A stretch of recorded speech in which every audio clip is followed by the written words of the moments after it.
Deconverted man here. I didn't yell so that I don't explode DJW's ears again. Anyways, found this video. Let's talk about it. So this guy, You Turn to Truth, has appeared on the internet, and looks like he's pretty new. He only has one subscriber. He's got 3 videos, so pretty new, and he wants to provide sound Christian and biblical commentary on anything. It might be scripture, philosophy, biblical questions, or ideas, whatever else come up. And he's got a Facebook, and he's got this video, and I'm going to talk about the video. And yeah. And so he says, my thoughts on particular argument from atheists, which is a decent title. Then in the description, it says atheists often make the argument. Well, and see, now we're getting into a problem here. See, it's like, well, some atheists sometimes make this particular argument, but it's kind of a broad brush stroke. But I get it. I do that sometimes. I try to avoid doing it, but yeah. Anyway, so here's this video. Let's check it out. Hey everyone, welcome to You Turn to Truth. Today we are going to be talking about an argument that atheists like to bring to the table, particularly some amateur atheists. But honestly, I watched a debate last night, and a more respected atheist used this argument, to my surprise, because in my personal opinion, it is one of the stupidest arguments that you could bring to the table once you understand how to defeat it. Stupidest is not a word, you may be thinking, and you would be correct that it is not the grammatically correct phrase or word to use there. Most stupid would have been correct. I just chose to use stupidest because I think it's hilarious. So this argument that atheists like to bring up, they can word in multiple ways, but the most common ways that I hear it worded or phrased is in these 2 different formats. Format number 1, they like to ask, humans have created thousands of what we agree are false gods over history. We as atheists just go one god further.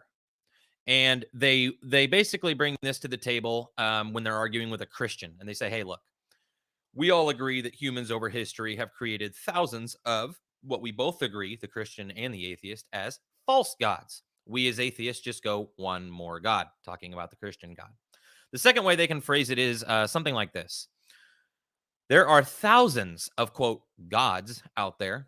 What are the odds that yours is correct? So these are the 2 ways that atheists like to bring this argument to the table.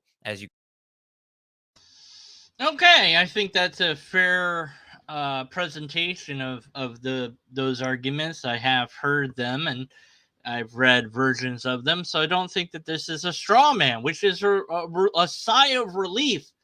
It's so good. It's like I'm actually responding to an actual argument rather than constructing an argument from the ether, and so that's decent. All right, so first I would say respond to the criticism of the argument. So this isn't necessarily just directed at Christians either. This is directed at anybody that an atheist could debate. I think that there might be that feeling like it's always against Christians or something like that, because he did say, this is mainly against Christians. It's like, well, Christians usually debate atheists more than any other faith. Like Muslims sometimes will, but other faiths don't really seem to engage in debate with non-believers, not that often. So I can understand that misunderstanding of thinking that this was only used against Christians or something like that. And I don't think he meant it that way, but at any rate. So yeah, let's address the issue. Every god except for yours is made up. You have the actual God. You of all the there's tens and tens of thousands of gods that have existed past, present, and probably in the future that you've never heard of, will never hear of, whatever. You'll never heard of them either. And to think that you've got the right God, well, I mean, lucky you, right?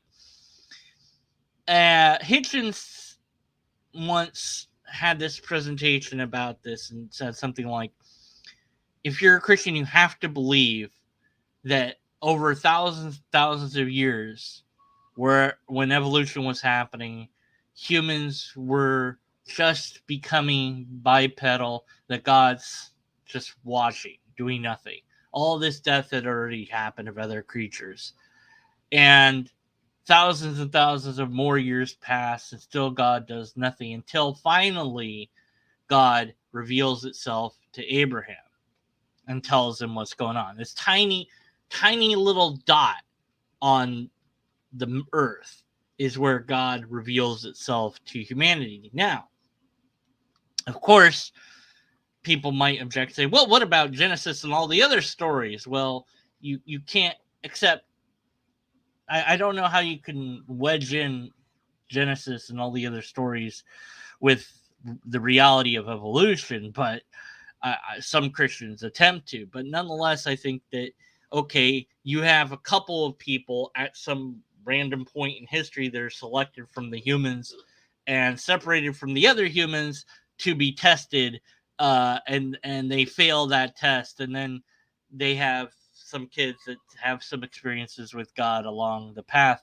But this is very focused on one location of the planet, and that location is where the Jewish people are. Like the Garden of Eden, we don't know where that is.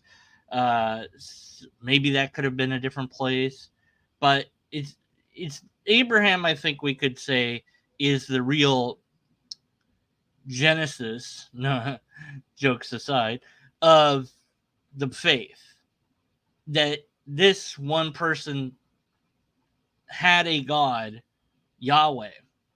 And this was a god among all the other gods that existed at his time. There were several pagan gods, and one of them was Yahweh and his wife Asherah. And I think I'm getting that name right. And from Abraham's perspective, Yahweh picked him, but I think it's the other way around. He picked Yahweh. And he picked Yahweh probably because Yahweh was a war god of the volcano, something to fear, a powerful deity. And Abraham wanted to unite his people to conquer some lands, and having a deity that was warlike could help in that. And there is a lot of conquests written about in the Bible, and I think those conquests probably happened at some scale, maybe not to the scale that it's told, but I think that it happened, and it was justified that this is God telling them to do it. It's God is leading us to destroy this or that city because they're evil and we're not.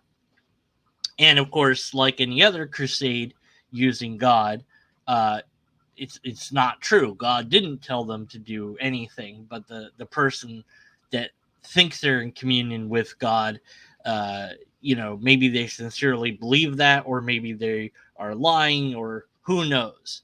But regardless, uh, the people believe in this God, and they follow it and they conquer. And then when they win the battle, they attribute it to God. And if they lose a battle, then you blame the people for not having enough faith or something like that. So God always wins, and it can be a very powerful motivator. Now, you have to believe though that actually God is revealing itself to Abraham after all these millions of years of human suffering in this one tiny spot of the earth.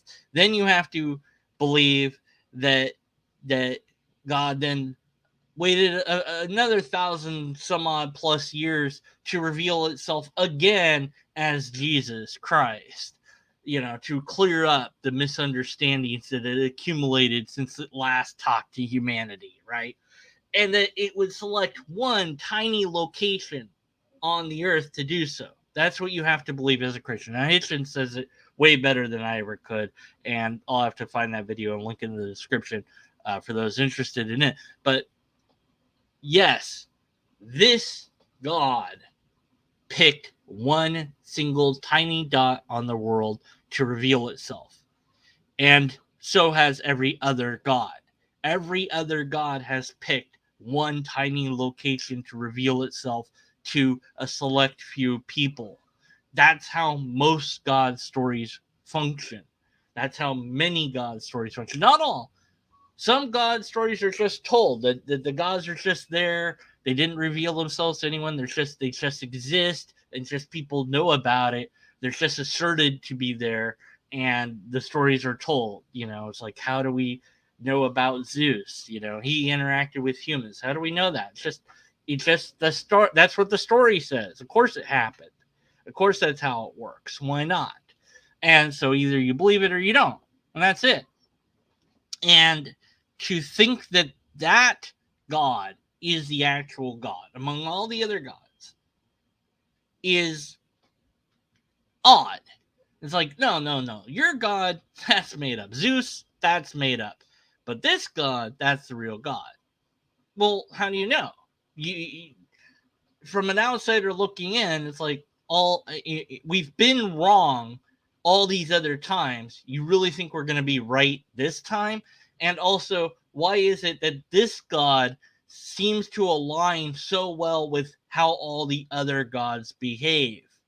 The other gods that are out there that humanity has come up with have done the same similar patterns as your god has done: reveal itself to select few people, deliver its transmissions through oral or written transmissions, and not reveal itself to all humanity at the same time. Miracles happen, but they're rare and infrequent, or maybe only certain people can perform them or do them or whatever. And you talk to the Hindus, they'll swear up and down that their guru of choice, levitates. You can go and watch them levitate. Of course, you can't test if they're levitating because it's just a trick, it's an illusion. And sometimes you don't even see them levitate because they're not levitating. But everyone there believes that they're levitating, so they'll say, "Oh yeah, no, they levitated." It's like, I didn't see that happen. Yeah. Um. So, what are the odds against it? Well, it would be 10,000, whatever the number is, to 1. It would be very low odds, right? So, deal with that reality. Deal with the meat of the problem rather than just, well, I'm going to dismiss it because I don't like the argument. I view it as stupid. Well, whether it's a stupid argument or not, let's address it and say, here is why this God is true and the other ones are false. Or, yes, the odds are against it, but here's why that doesn't matter. Here's the facts of the matter. Here's how to know that those are true. Something like that. You can see they're pretty much the same argument. They just phrase it in a different way. So what I want to do is I want to answer this in the way that I would answer and the way that I was thinking about this. And that is, all truth to any question or any dilemma is narrow. That doesn't mean that it's not true. For example, my name is Mylan. Mylan. Do you have any idea how many names isn't Mylan? All the rest of them. That's not a very good analogy. It would be more like all the other Mylans are made up. And here's another Mylan who isn't made up. But then the analogy still doesn't work. All Mylans are made up, except for the one that isn't made up, which we know about that Mylan because we have written accounts about that Mylan. We don't have any actual evidence or repeatable tests about it, but we have several arguments that might point to this Mylan. Um, and those arguments, sure, they could be used by other people that believe in other Mylans, but this Mylan's the real Okay, it's a bad analogy. That's the point I'm making. All right, it's just Mylan and your name, God, it doesn't compare to God and the God issue. It's apples to oranges. So does that mean I don't have a name? No, of course not. It just means that my name is one of the millions and millions of options out there. All truth has a narrow scope because once you evaluate the evidence of your given options, you find out what's reasonable to concur your answer. So, for example, 1 plus 1 is 2. There's only one possible number it can be out of millions. I mean, just think of the absurdity behind this. 2 plus 2 is 4. It's not 5, 6, 7, 8, 9, 10, 11, 1,264, 689. It's not millions of others. It's only one. Yes, but that's again a very faulty analogy. With mathematics, there's only a single right answer. Although there are multiple ways to write the answer. And, somebody in the comments was like, well, it depends on the mathematical system you're using. You could have a different answer. And it's like, yeah, let's not go there. But yes, I would tentatively agree that there's a single answer essentially to the question at hand, or at least it might boil down to a single answer. There might be multiple answers depending on the nature of the question, of course. It just depends. But uh, yeah, I would tentatively agree that the answer that you're gonna find is gonna boil down in some way, shape, or form. Like the true nature of reality is X, whatever that is. Maybe it's energy. Maybe that's the ultimate sum of all reality boils down to that. And you go, well, that's it. We figured it out, everyone. Okay, we can go home now. And we have some mathematical formula that matches that, and it's like, great. We could do all this because of it. And make all this technology, and yeah, good times. But other than that, what's it gonna do for us? Well, I don't know. I'm starting to go off into tangents. Yeah. Let's back to the video. Yeah.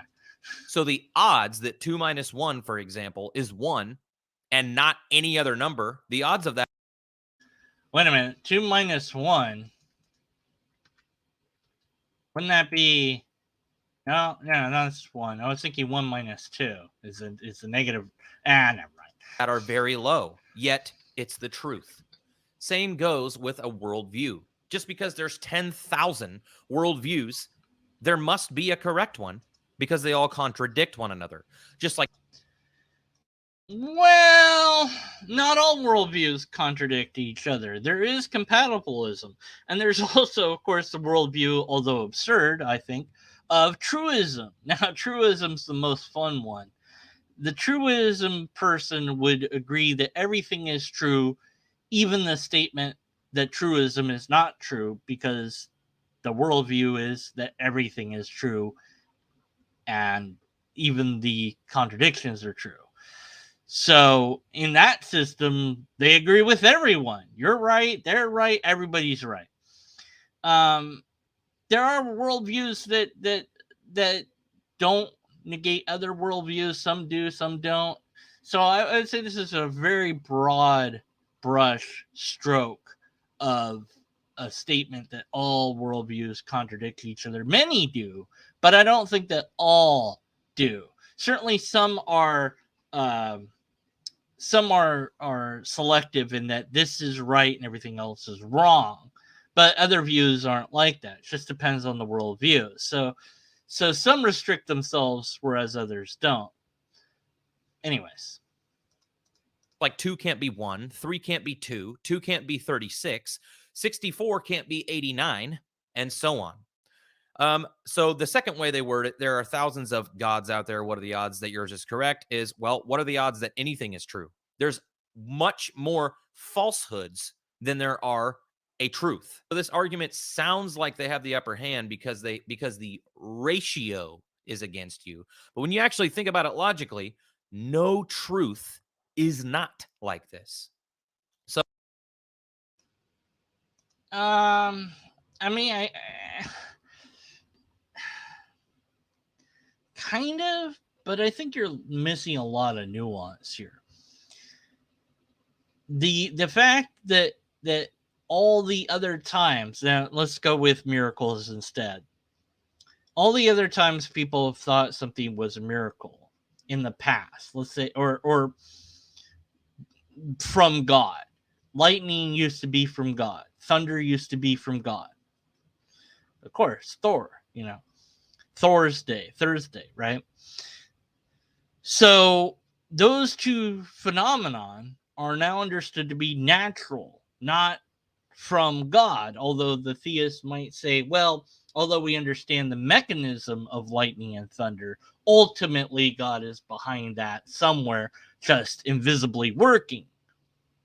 So again, I get where you're trying to say. It's like there is a single answer, regardless of if we're wrong all the other times. Yeah, but you're not showing that you're right. You're just saying, well, I could be right. Everybody else is wrong, but not me. It's like just because they're all wrong doesn't mean I'm wrong. Well, yeah, but it doesn't really forward your case. So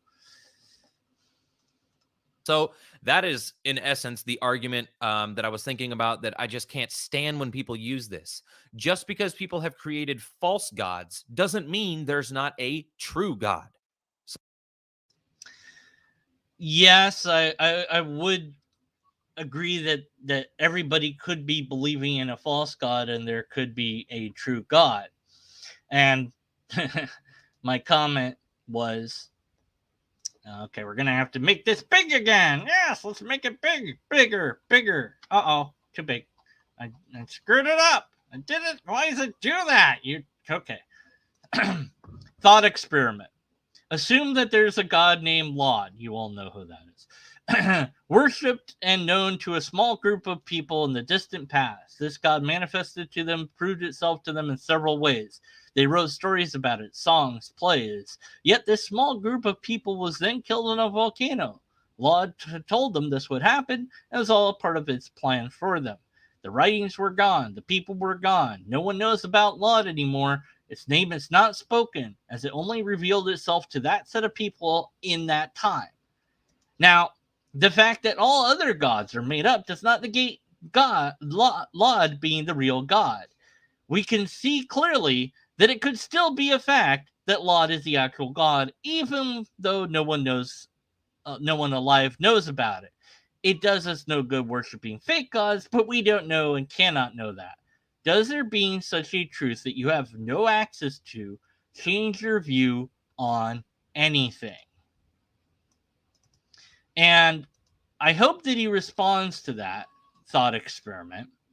And we'll see if he does respond to it or anything. Of course, I invited him to talk to me and everything else.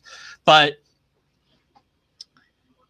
here's a small group of people, Jews, who get told about God, supposedly. They write it down. They share the stories orally until it's written down. Then you have the Christians come along, same sort of thing. They have somebody they follow around.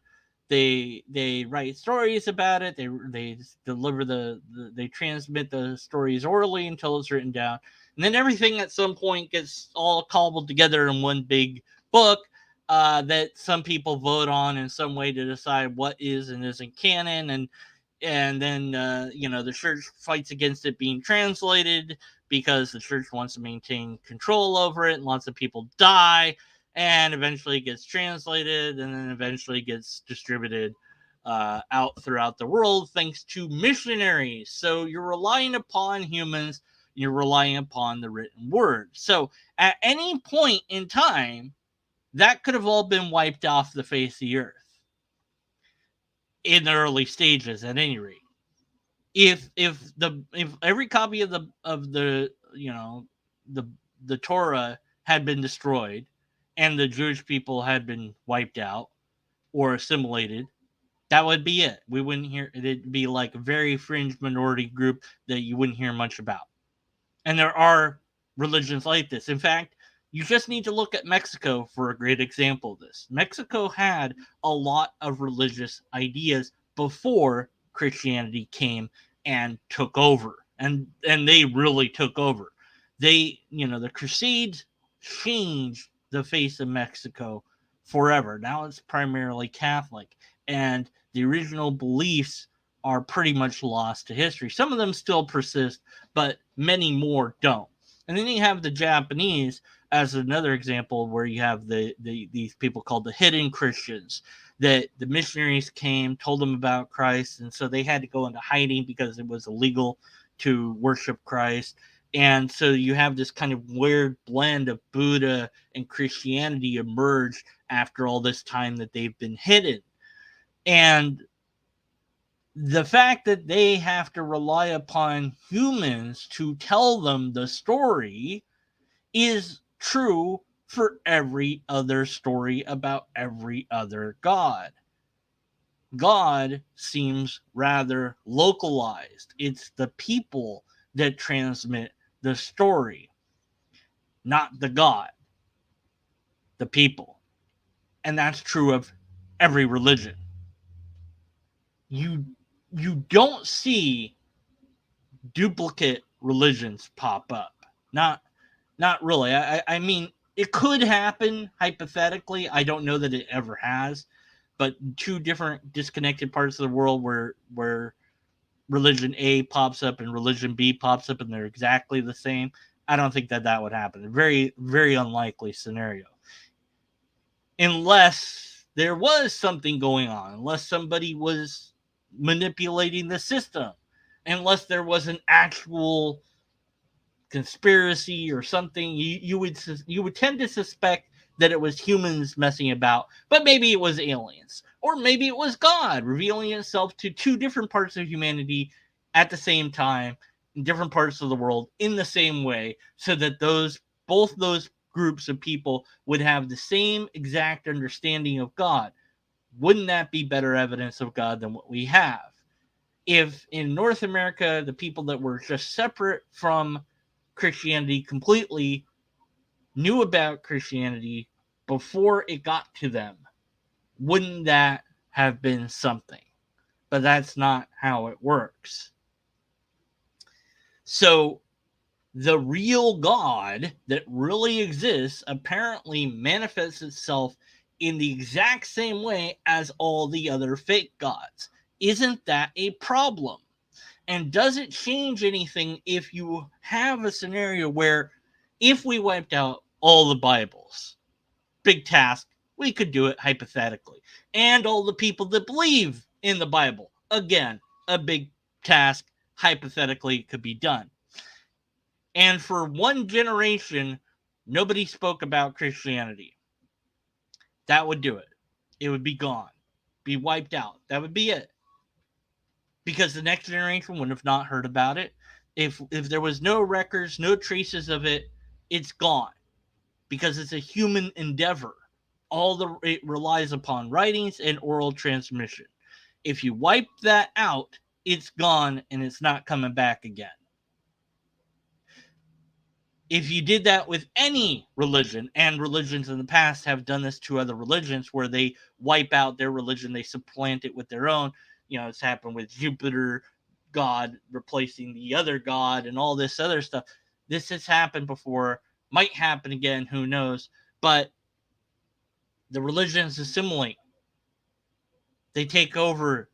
They take what's there and they mutate it. We see that Jehovah's Witnesses mutated the past religion into a new version. And you've got Scientology taking the whole idea of a religion and turning it into a business model and being rather successful at doing that. The whole thing, Ron Hubbard wanted to make a religion and he succeeded. He didn't really get to reap the rewards of it per se, but he succeeded. So we can do that. And then there's people who follow gurus around, people that claim to be gurus. So this is something that humans do. They can believe somebody has special knowledge or insight in the world and follow that person around and hang on their every word and write stuff about them and sing songs and worship them, etc. There's guys going around saying that they're God or that they're Jesus or the descendant of Jesus. There's a guy in, I think it was Russia. Don't know if he's still there, but there's a guy, he looks quote unquote, like Jesus. And, it's got all these, hundreds and thousands of worshipers and whatever. So why is that not the real God? For all we know, that guy is really the real God. And it could be, but we don't believe it. We don't think it's true. It could be true, but that doesn't really help us know if it is or isn't true. And the fact that it aligns with all the other gods that are also false, doesn't that give more weight to the possibility that it's false? So I hope you guys enjoyed this breakdown of a more amateur atheist argument that skeptics and atheists like to Now, why is it amateur? I mean, whatever. I'm an amateur logician, so it's fine. bring to the table, and I don't think it's sound at all. I think it's quite stupid, in fact. And that's not really a takedown of an argument, but okay. That's not calling atheists stupid. That's calling the atheist argument stupid. Yeah. I've made several arguments that are stupid in the past as well, as a matter of fact. Like this one. Checkmate. Yeah, I get it. When I was a skeptic of Christianity and religion, period, when I was going through my transformation and my truth-seeking conquest, I made this same argument. I said, how do we know we're right, we as Christians, when there's thousands of other gods out there? Well, the same way you know anything's right. You stack up the evidence and you use reason and logic to concur what is the truth. Okay, so what is the evidence for this particular belief? That would have been a better response to this particular argument, in my view. Just, we're right. Even though it looks identical, here's how we know we were right. And then go with that. Oh, well, I'm sure maybe his other videos give the evidence of God. We'll get into the comment section in a bit, and I'll go off on that. Let me finish this real fast. Make sure I don't miss anything important. It's no different than anything else. So don't think maybe if you're a Christian who's new to the faith or don't know a whole lot of these philosophical arguments, don't be discouraged. So we don't just arbitrarily believe things for no apparent reason. There's evidential answers to our faith that can be easily answered most of the time, honestly, without even looking them up and just asking yourself the question logically. So I hope you guys enjoyed this breakdown of one of these common atheistic arguments, and I appreciate you guys tuning in and watching. And if you guys haven't seen any of my previous content, I still need to upload my testimony video. I'm not going to be watching the testimony video. I'm just not. I'd rather have the evidence video. So, okay, let's get into the comment. Why? You'll see in a moment. Okay, so this one guy, Bill, I've seen him around, or at least I've seen this icon around. So I don't know if he's the one guy I'm thinking of. Probably not. He just picked that avatar, and so maybe I'm just thinking that I've seen him around. Anyways, so he says what I said in this video. It's like, yeah, well, atheists make this thing. It's like, that's not all the atheist argument. It's not his argument, and goes on, yada, yada, yada. And so he says, I wish all skeptics, or whatever you classify yourself as, well, I classify myself as a skeptic, so yeah, we're as honest and truth-seeking as you seem to be. I love that. You seem to be. Yes, that's a interesting little dig there, but okay. I also appreciate how cordial you are. Well, I mean, sometimes it come off as not being that way. I don't know. Whatever. I don't know. Anyways, he says, I'm not a Christian because of my upbringing. I am a Christian because of philosophical, scientific, and historical evidence, once thought out and analyzed, crushed every other worldview. I'm not kidding when I say 18 months ago, I said it argued about 70% of what you just did. You're so right. Making claims is easy. However, that's kind of my point. I didn't get too detailed, lengthy in this particular video. Why not? I'm new enough to YouTube. I simply haven't created enough content to have more thoughts and explanations. Okay, well, all we need is evidence. I mean, that shouldn't be too hard. In other words, this one video isn't the entire meal. I would advise you familiarize yourself with two arguments if you haven't already. Here we go. First one's known as the Kalam cosmological argument. And the second is known as the moral argument. Also, one particular Bible thing that I would say is great of this would be the Red Sea crossing. There's an entire film on this as well as Noah's Ark. What's the film called? It's the Red Sea.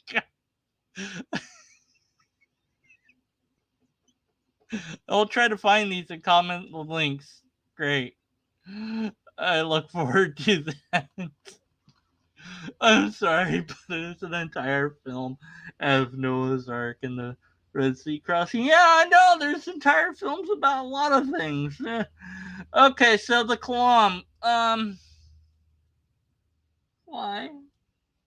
Why the Kalam again? So I made my video a long time ago, KCA, where I go through all the logical fallacies that the Kalam has and the problems of the science. Now, I do understand that there are other versions of the Kalam that have apparently cropped up as of late, and I've been tasked to cover those as well. And I'm like, well, reworded argument that's bad is still bad. I think that the KCA argument that I did is pretty much a knockdown, and shuffling around the words.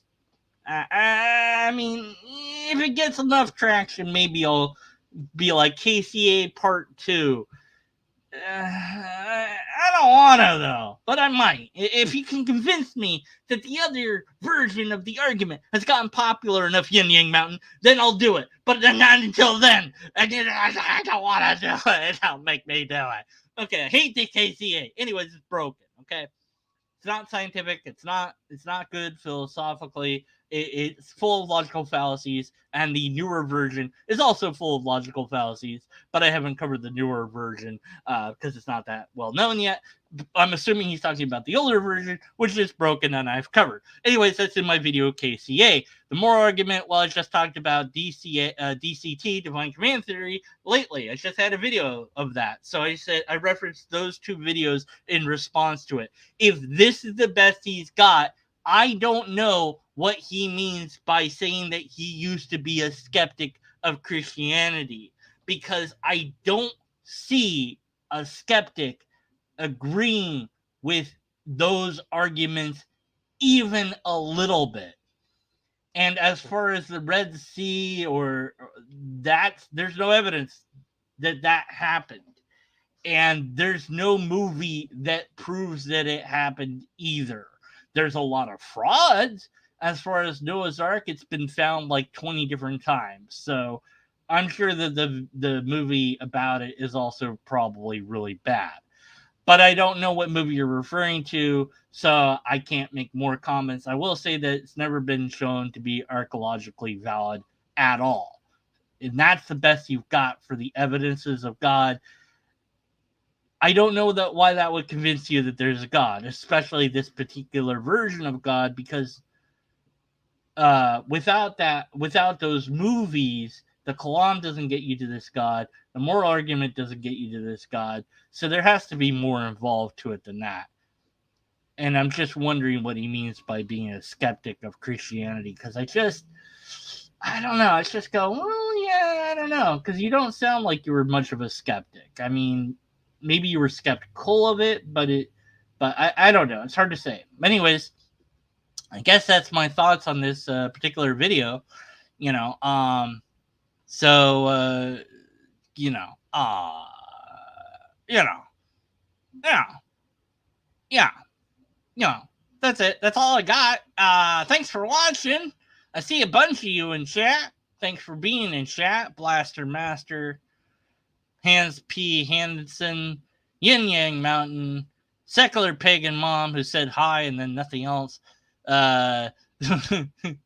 Tin Box Dictator. And let's see, did I miss anybody? Did I miss anyone that I didn't shout out there? No, I think I got you all. Thanks for their being of and posting things for me to read later, because I can't read and watch a video at the same time.